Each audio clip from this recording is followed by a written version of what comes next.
தினமணி ராகேஷ் நேயர்களுக்கு வணக்கம். இயக்குனர் எச் வினோத் இயக்கத்தில் தமிழக முதல்வர் விஜய் நடித்த ஜனநாயகன் திரைப்படம் வந்து இன்னைக்கு திரையரங்கில் வெளியே இருக்குது. படம் எப்படி இருக்குது வாங்க பார்க்கலாம். I am coming. ஜனநாயகன் இந்த படத்தோட அறிவிப்பு வெளில வந்ததுலேருந்தே வந்து ஒரு பெரிய எதிர்பார்ப்பு இருந்துச்சு. காரணம் என்னென்னா, தமிழக முதல்வராக இருக்கிற விஜய் அவர்களுடைய கடைசி திரைப்படமாக இதுதான் இருக்க போகுதுன்றது ஓரளவுக்கு வந்து கிட்டத்தட்ட உறுதி ஆயிடுச்சுன்னு தான் சொல்லணும். ஏன்னா ஒரு கட்சி ஆரம்பித்து அப்போ அனௌன்ஸ் பண்ணிட்டார் இது என்னோட கடைசி திரைப்படமாக இருக்கும் அப்படின்றது.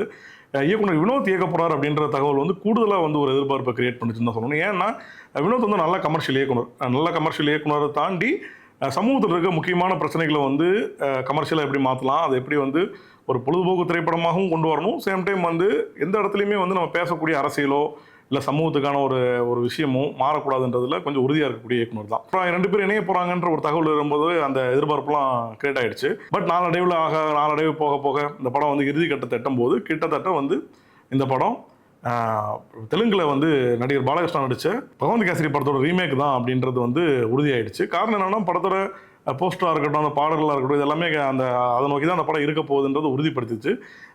சொல்லப்போனால் வந்து இந்த படம் வந்து சில மாதங்களுக்கு முன்னாடி இணையத்தில் கசிஞ்சதுக்கப்புறம் நிறைய பேர் படத்தை பார்த்துட்டாங்க. படத்தோட இயக்குனரே சொல்லிட்டாரு, இது வந்து கிட்டத்தட்ட 1.5 கோடி பேர் படத்தை பார்த்துருக்காங்கன்றது. அப்போவே வந்து இந்த படத்தோட கதை என்னன்னு தெரிஞ்சிருச்சு. ஆமாம், இது வந்து ஒரு 80% பகவத் கேசரியோட ஒரு ரீமேக் தான். பேலன்ஸ் 20% வந்து இயக்குனர் வினோத் வந்து இன்னும் தமிழக முதல்வர் இருக்கக்கூடிய விஜய்க்கு அவருக்கு வந்து அவர் அரசியல் ரீதியாகவும் சரி, சமூகத்துக்கு அவர் கோணத்தில் சமூகம் எப்படி பார்க்கப்படுறார், இல்லை வந்து பெண்களுக்கு ஆதரவாக அவர் எடுத்திருக்க சில நிலைப்பாடுகளாக இருக்கட்டும், இதையெல்லாம் வச்சு இந்த 20% வந்து உருவாக்கியிருக்காங்க. படத்தோட ஒன்லைன்னு சொல்லணும்னா இதுதான். எப்படின்னா, ஜெயிலில் படத்தோட ஆரம்ப காட்சி, ஜனநாயகத்தோட ஆரம்ப காட்சியே வந்து தளபதி வெற்றி கொண்டான் அப்படின்ற பேரில் வந்து தமிழக முதல்வர் விஜய் நடித்திருக்காரு. அந்த தளபதி வெற்றி கொண்டான் வந்து ஒரு சிறைச்சாலையில் இருக்கார். சிறைச்சாலையில் ஒரு கொலை முயற்சி நடக்குது. அதை தடுக்க போகும்போது அங்கே இருக்கிற அதிகாரியான கௌதம் மேனன் வந்து யார் இவர் அப்படின்னு கேட்கும்போது அவரோட ஃபைலை கொடுக்குறாங்க. அந்த ஃபைலை பார்க்கும்போது அவர் ஒரு முடிவுக்கு வரார். அது என்ன இதெல்லாம் நமக்கு அப்போ சொல்லுறதில்லை. அந்த ஃபைலை பார்த்ததுமே அவரை கூட்டுவாங்கன்னு சொல்லிட்டு அவருக்கு சில தேவையான உதவிகளை வந்து கௌதம் மேனன் செய்கிறார். கட் பண்ணால் கௌதம் மேனோட மகளாக இருக்கக்கூடிய விஜி, அதாவது நடிகை மமிதா பைஜு வந்து அந்த கேரக்டர் பண்ணியிருக்காங்க. அவங்க வந்து என்னென்னா சூப்பர்மேன் அப்படின்ற அளவுக்கு, ஒரு சூப்பர் ஹீரோன்ற அளவுக்கு தளபதியை பார்க்குறாங்க. அப்படி இருக்க சூழலில் அந்த குழந்தை வந்து தன்னுடைய அப்பாவை தான்னா நமக்கு ஒரு சூப்பர் ஹீரோ மாதிரி இருக்கக்கூடிய ஒரு தளபதி அப்படின்னா இவங்க 3 பேருக்கு ஆன ஒரு கதையாக மாறுது. அந்த சூழலில் வந்து கௌதம் மேனன் வந்து ஒரு விபத்தில் இறக்குறார். இறந்ததுமே வந்து அந்த பொண்ணுக்கு அப்பா இல்லை அப்படின்ற ஒரு சுச்சுவேஷன் கிரியேட் ஆகுது. அப்படி இருக்க சூழலில் வந்து தளபதி வந்து அந்த குழந்தைய வந்து தன்னுடைய பாதுகாப்பில் இருக்கிற மாதிரி பார்த்துக்கிறாரு. அந்த குழந்தைக்கு இனிமேல் நான் தான் வந்து சித்தப்பா மாதிரின்னு சொல்லி அந்த குழந்தைகிட்டே சொல்கிறாரு, நான் தான் இனிமேல் சித்தப்பா அப்படின்னு சொல்லி அந்த குழந்தைய வளர்க்குறாரு. ஒரு கட்டத்தில் என்ன ஆகுதுன்னா, அவர் வந்து எப்படி இருக்கும்னா, தளபதிக்கு வந்து என்ன ஆசையாக இருக்கும்னா, மமிதா பைஜு வந்து ஒரு ஆர்மி கேடராக மாற்றணும், அவங்கள வந்து ஒரு இராணுவ சிறுவர்களை பார்க்கணும், ஒரு அதிகாரியாக மாற்றணுன்ற விருப்பம் இருக்கும். இது ஏன் இந்த விருப்பன்றதை கதையில் ஆரம்பத்திலே சொல்லியிருப்பாங்க. கட் பண்ணால் மமிதா பைஜு ஒரு கட்டத்தில் என்ன பண்ணுவாங்கன்னா, வேற ஒரு பிரச்சனையில் வந்து ஒரு சித்தப்பாவும் நினைக்கக்கூடிய தளபதியே கொஞ்சம் விலகி இருக்கக்கூடிய ஒரு சூழல் வந்து அவங்களுக்கு உருவாகுது. அந்த நேரத்தில் வந்து அவங்க வந்து சொல்லுவாங்க, நம்ம கொஞ்சம் விலகி இருக்கலாம், எனக்கே நீங்கள் எவ்வளோ பண்ணுறீங்க அப்படின்ற சில கேள்வியெல்லாம் அவங்க கேட்கும்போது உண்மையிலேயே வந்து தளபதி வெற்றி கொண்டான் யார், அவரோட ஃப்ளாஷ்பேக் என்ன, அவர் இந்த குழந்தையை பார்க்குறதுக்கு முன்னாடி ஜெயிலுக்குள்ளே இருந்த காலகட்டத்துக்கு முன்னாடி என்னவா இருந்தார்ன்ற ஃப்ளாஷ்பேக் வந்து சொல்லப்படுது. அந்த ஃப்ளாஷ்பேக் என்னன்றது ரொம்ப கொஞ்சம் தீவிரமாக கதையில் சொல்லியிருக்காங்க. இப்படி வரும்போது இந்த கதை வந்து எதை நோக்கி போகுது, இப்போ ஒரு தளபதி வெற்றி கொண்டான் யாருன்னு ஒரு கேள்வி இருக்குது ஆடியன்ஸாக நம்ம படம் பார்க்கும்போது. சேம் டைம் வந்து மமிதா பைஜு ஒரு பயந்துகிட்டு இருக்கக்கூடிய ஒரு சுபாவம் கொண்டு ஒரு பெண் வந்து இராணுவத்தில் சேர முடியுமா அப்படின்ற ஒரு கேள்வியோடு அந்த கதாபாத்திரம் வடிவமைக்கப்பட்டிருக்கு. ஒரு பக்கம் பார்த்தீங்கன்னா மாஸ் என்டர்டைன்மெண்ட்டுக்கான எல்லா காட்சிகளும், இன்னொரு பக்கம் வந்து பெண்கள் முன்னேற்றம், பெண்கள் தைரியமாக இருக்கணும், அடிப்படையே தன்னோட அச்சங்கள் இருந்து அவங்க வெளியில் வரும்போது தான் அவங்க வந்து ஒரு சாதாரண மனுஷிலேருந்து ஒரு அசாதாரண இடத்துக்கு போவாங்கன்ற இன்னொரு கோர். இந்த ரெண்டையுமே வந்து ஜனநாயகனில் வந்து இயக்குனர் வினோத் வந்து தன்னுடைய ஒரு 3 மணி நேரம் கதை சொல்லல் முறையில் கொஞ்சம் முன்ன பின்ன கொஞ்சம் நான் லீனியர்லாம் கதையை சொல்லி ஒரு கடல் வந்து கதையை முடிக்கிறாரு. இந்த படம் வந்து சிஎம் விஜய் சாரோட கடைசி திரைப்படம். இந்த கடைசி திரைப்படம்னாலே ஒரு பெரிய எதிர்பார்ப்பு இருக்கும். ஏன்னா இனிமேல் அவர் வந்து திரைப்படங்கள் நடிக்க போகிறது இல்லை அப்படின்ற ஒரு கேள்வி தான். அதுக்கேற்ற மாதிரி இந்த படம் வந்து அந்த டைம் டியூரேஷன்லாம் எந்த கணக்கு வழக்கமே இல்லாமல் ஒரு 3 மணி நேரம் 3 நிமிஷம் வந்து இந்த படம் வந்து ட்ராவல் ஆகக்கூடிய அளவுக்கு எங்கேயுமே பெருசாலாம் கட் பண்ணவே இல்லை அவங்க. ஆக்சுவலாக நம்ம என்ன கதையை சொல்ல வந்தோம், இது கமர்ஷியல் ஃபேக்டருக்கு இது கண்டிப்பாக வந்து ஃப்ளெக்ஸாக கரெக்டாக அந்த 2.5 மணி நேரத்துலாம் உட்காரணுன்றதுல எந்த ஒரு ஃபார்மேட் வைக்கல. அவங்க வந்து கடைசி படம், அதனால் வந்து ஆடியன்ஸ் வந்து ஃபுல்லாக எவ்வளோ முடியுமோ அவ்வளோ தூரம் பார்த்துக்கிட்டுன்ற மாதிரி ஒரு முடிவு எடுத்தது மாதிரி தான் தெரிஞ்சுது. இந்த படத்தில் பாசிட்டிவ் என்னன்னு முதல்ல சொல்லலாம்னு நினைக்கிறேன். இந்த படத்தில் பாசிட்டிவ் நான் ஃபஸ்ட்டு விஷயம் எப்படி என்ன நினைக்கிறேன்னா, கிட்டத்தட்ட வந்து 68 படங்கள் வந்து விஜய் வந்து நடிச்சிட்டாரு. அவர் நடிகராக இருக்கும்போதுலேயும் சரி, அப்புறம் முதல்வர் ஆன வரையும் சரி, இந்த ஒரு பெரிய ட்ராவலில் வந்து ஒரு இது வந்து ஜனநாயகம் வந்து 69வது திரைப்படம். 69வது திரைப்படம்ன்ற ஒரு கடைசி திரைப்படம் அப்படின்னு வரும்போது, இயல்பாக வந்து அவருக்குள்ள என்னவா இருந்திருக்கும்னா, கண்டிப்பாக வந்து நம்மளை மட்டுமே சார்ந்து ஒரு கதை இருக்கணும். ஸ்டார்டிங்லேருந்து எண்டு வரையுமே ஒரு ஃபுல் பேக்கடு படமாக பார்த்தோம்னா, இது நம்ம படமாக மட்டும்தான் இருக்கணுன்றது எல்லா நடிகரும் ஆசைப்படக்கூடிய விஷயம் தான். ஏன்னா சுவிட்ச் பண்ணிவிட்டு இனிமேல் சினிமா வேணாம், இனிமேல் முழு அரசியல் தான் சொல்லிட்டு ஒருத்தர் முடிவு எடுக்கிறாருன்ற போது அந்த காலம் அப்படி தான் இருந்திருக்கணும். பட் அவரோட விஷன் எப்படி இருந்திருக்குன்னா, இது வந்து நான் இந்த படத்தில் இருந்தாலும் இந்த படம் பேசுகிற ஒரு விஷயங்களாக இருக்கட்டும், அந்த அரசியலாக இருக்கட்டும், பெண்களுக்கு ஆதரவான கருத்துக்களாக இருக்கட்டும், அதெல்லாம் முன்னணிப்படுத்துகிற மாதிரி தான் அந்த திரைக்கதை இருக்கணும்னு ஆசைப்பட்டிருப்பார் போல். அந்த மாதிரி அந்த படம் அமைஞ்சிருக்கு. இந்த படத்தோட கோர் வந்து ஒரு ஒரு ஒரு விஜய் சார் மாதிரியான ஒரு பெரிய ரசிகர்கள் பட்டாளத்தை வச்சுருக்கக்கூடிய ஒரு ஆட்களுக்கு மாசாவும் இந்த படத்தை எடுத்தாகணும் ஒரு கட்டாயம். இன்னொரு பக்கம் இந்த படம் எதை நோக்கி போகுது, எந்த கோர் அடிப்படையாக பேசுதுன்றது அங்கேயும் வந்து நம்ம வந்து சமரசம் இல்லாமல் ஒரு தீவிரமான கருத்தையும் சொல்லணும். வினோத் வந்து இது ரெண்டையுமே சரியாக பண்ணியிருக்காருன்னு தோணுது. அதாவது இந்த படத்தில் ஒரு மாஸ் எலிமெண்ட்ஸ் இருக்குது. இந்த மாஸ் எலிமெண்ட் எங்கேயுமே வந்து குறையில. அதாவது இந்த மாஸ் எலிமெண்ட்டாக அப்படி அப்படியே அங்கங்கே ஒரு சீன் போக அந்த எலிமெண்ட் இருக்குது. சேம் டைம் வந்து இந்த பெண்களுக்கு ஆதரவாக பெண் வந்து எவ்வளோ வலிமையாக இருக்கணும், எவ்வளோ தைரியமாக இருக்கணும், சின்ன விஷயம் நடந்தால் கூட அதை வந்து பயந்துக்கிட்டு இல்லை தன்னுடைய ஒரு அச்சத்தால் வந்து அதை விட்டுறக்கூடாது, ரொம்ப தைரியமாக வந்து அதை கேள்வி கேட்கணுன்ற இந்த படத்தோட அடிப்படை இதாக இருக்கட்டும், அது எல்லாமே வந்து சரியாக பண்ணியிருக்காருன்னு சொல்லணும். பாசிட்டிவ் சைட்னா இதுதான், அவர் என்ன கோர் எடுத்துட்டாங்களோ அதை வந்து எங்கேயுமே காம்ப்ரமைஸ் பண்ணாமல் ரெண்டாவதுலேயே இந்த படம் முடியும் போது அப்படி ஒரு மெசேஜோடு தான் படமும் முடியுது. சேம் டைம் அரசியலாகவும் சில விஷயங்களை பேசியிருக்காரு. குறிப்பாக வந்து இந்து முஸ்லீம்ஸை பற்றின சில வெளியிலலாம் என்ன மாதிரி வெறுப்பு அரசியல் எவ்வளோ தீவிரமாக இருக்கிற காலகட்டத்தில் அந்த வெறுப்பு அரசியலை வந்து இவர் வந்து திரைக்கதை எழுதும் போது சில சிக்கல்களாக இருக்கும். பட் அதை கூடவே ஓரளவுக்கு இப்படி இவ்வளோ பெரிய மாசான ஒரு படத்தில் இந்த விஷயத்தை பேசி ஆகணும்னு சொல்லிட்டு வினோத் வந்து ஒரு நல்ல ஒரு அட்டம் தான் பண்ணியிருக்காரு. அந்த வகையில் வந்து இதோட பாசிட்டிவ் சைட்ஸ் எப்படி இருக்குது, இதோட நெகட்டிவ் அதாவது சரியாக ஒர்க் அவுட் ஆகாமல் போகிற பகுதி என்னென்னா, இந்த படம் வந்து பகவந்த் கேசரியோட ரீமேக்குன்றது கிட்டத்தட்ட வந்து எல்லாரும் தெரிஞ்சது தான். அந்த ரீமேக்காக இருந்தாலும் தமிழுக்கு மாற்றும் போது என்னென்ன சில விஷயங்கள் மாற்றணும் இல்லையா, அதெல்லாம் எதுவுமே மாறல மேக்ஸிமம். குறிப்பாக சொல்லணும்னா ஃபஸ்ட் ஹாஃபில் முதல்வர் விஜயோட முதல் சீன் அறிமுக சீனே வந்து ரொம்ப திராபையாக இருக்குது. அந்த காட்சியை சும்மா வர ரொம்ப நம்ம ஆல்ரெடி இதெல்லாம் ரொம்ப பார்த்து பழகி போன ஒரு கமர்ஷியல் ஹீரோவுக்கே உண்டான அதே ஃபார்முலா தான். அதை கூட கொஞ்சம் சுவாரஸ்யமாக எடுக்கல. ஃபஸ்ட்டு ஷார்ட்டே வந்து மதுரை சிறைச்சாலைன்னு சொல்லி ஏதோ ஒன்று காட்டுறாங்க. அது வந்து ரொம்ப சிஜி அப்பட்டமாக வந்து அது வந்து ஒரு பிளாஸ்டிக் மாதிரியான ஒரு சிஜின்னு தெரியுது. உள்ளே வந்ததுக்கப்புறம் அந்த ஃபைட் சீக்வன்ஸ் நடக்குது, அதுவுமே ரொம்ப அழுத்தமாக இல்லை, ரொம்ப சாதாரணமாக அவரோட இன்ட்ரோ இருக்குது. அதை வந்து இன்னுமே சரி பண்ணிக்கலாம்னு தோணுது. ஏன்னா அவரோட கடைசி படம்ன்ற போது ஆடியன்ஸ் வந்து ரொம்ப பெருசாக எதிர்பார்த்துட்டு வந்திருப்பாங்க. பட் ரொம்ப சப்புன்னு முடியும் போது வந்து படம் அங்கேயே வந்து ஒரு கேள்வி தான் எழுப்புது, என்ன இப்படி ஆயிடுச்சு அப்படின்ற மாதிரி.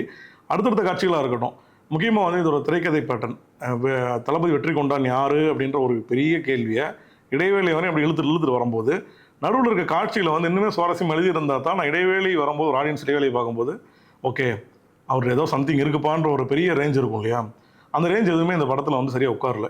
ஒரு இன்டர்வல் ஃபைட்டு ராவண மகண்டான்ற பாட்டோடு வரும்போது அந்த ஃபைட் சீக்வன்ஸ் மட்டும் என்ஜாய் பண்ணுறாங்களோ இல்லையே, இந்த ஓவரால் கோத்ரூ ஆகிற அந்த கேரக்டரோட ட்ராவல் பண்ண முடியறதில்ல. இது ஒரு ரைட்டிங்காகவே வந்து கொஞ்சம் இல்லை ரொம்பவே வந்து ஒரு அடி வாங்கக்கூடிய பகுதியாகவே மாறிடுச்சு முதல் பகுதி. ரெண்டாம் பகுதியில் இந்த ரோபோட்டிக் அதெல்லாம் வந்து சில சம்திங்ஸ் லாஜிக்கல் பற்றி யோசிக்காமல் கொஞ்சம் அந்த கதையை எடுத்துக்கிட்டோம் அப்படின்னா கொஞ்சம் ஒரு சுவாரஸ்யமான காட்சிகளாக தான் இருக்குது. பட் லாஜிக்கை எடுத்துக்கிட்டோம் அப்படின்னா நிறைய இன்னுமே கொஞ்சம் அவங்க ஒர்க் பண்ணியிருக்கணும், டீட்டெயிலாக ஒர்க் பண்ணியிருக்கணுன்ற ஒரு இடத்துக்கு தான் போக வேண்டியதாக இருக்குது. பட் இது வந்து தெலுங்கு படத்தோட ரீமேக்கு.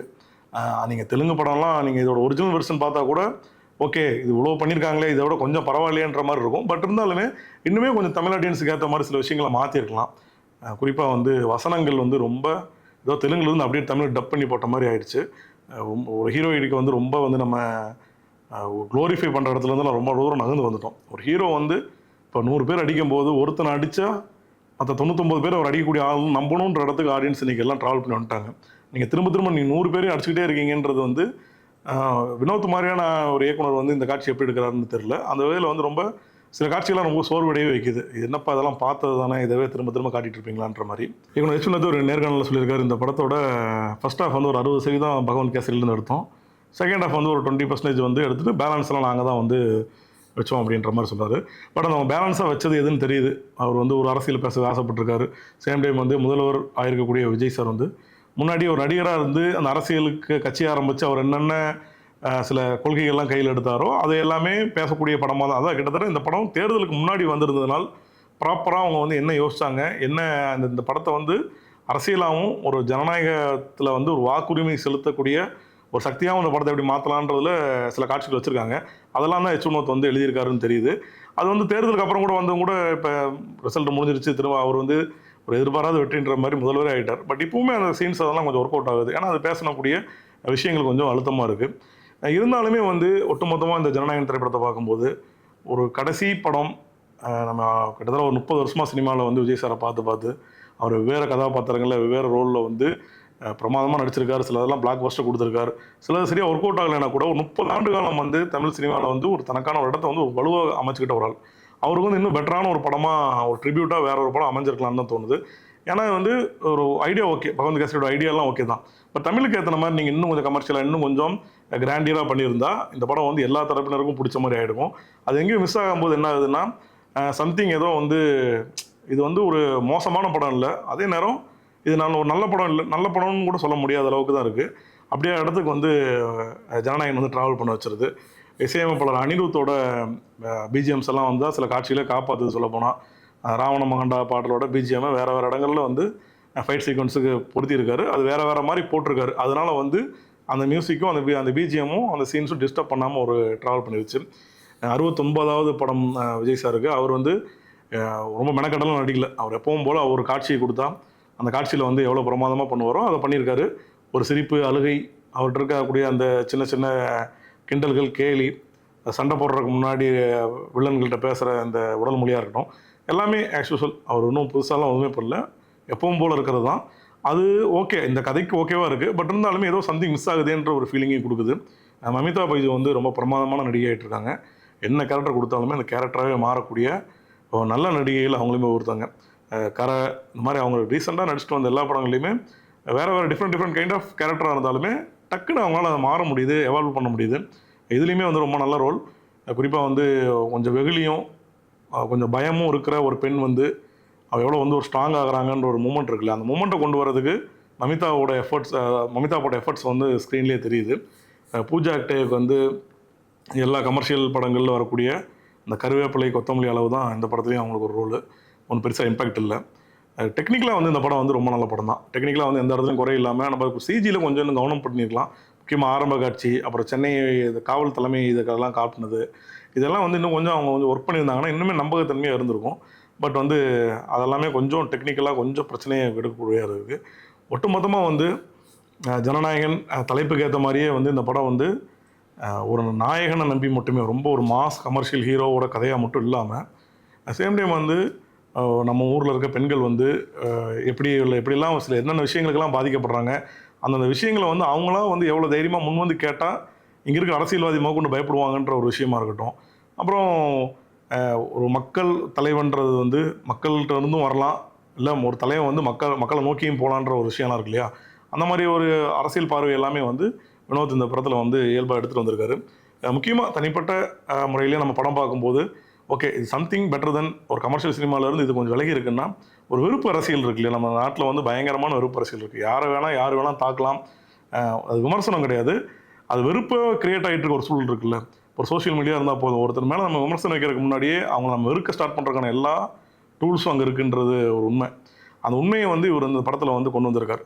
ஒரு வெறுப்பு கக்கிறத மட்டும் ஒரு ஒரு விஷயம் கிடையாது.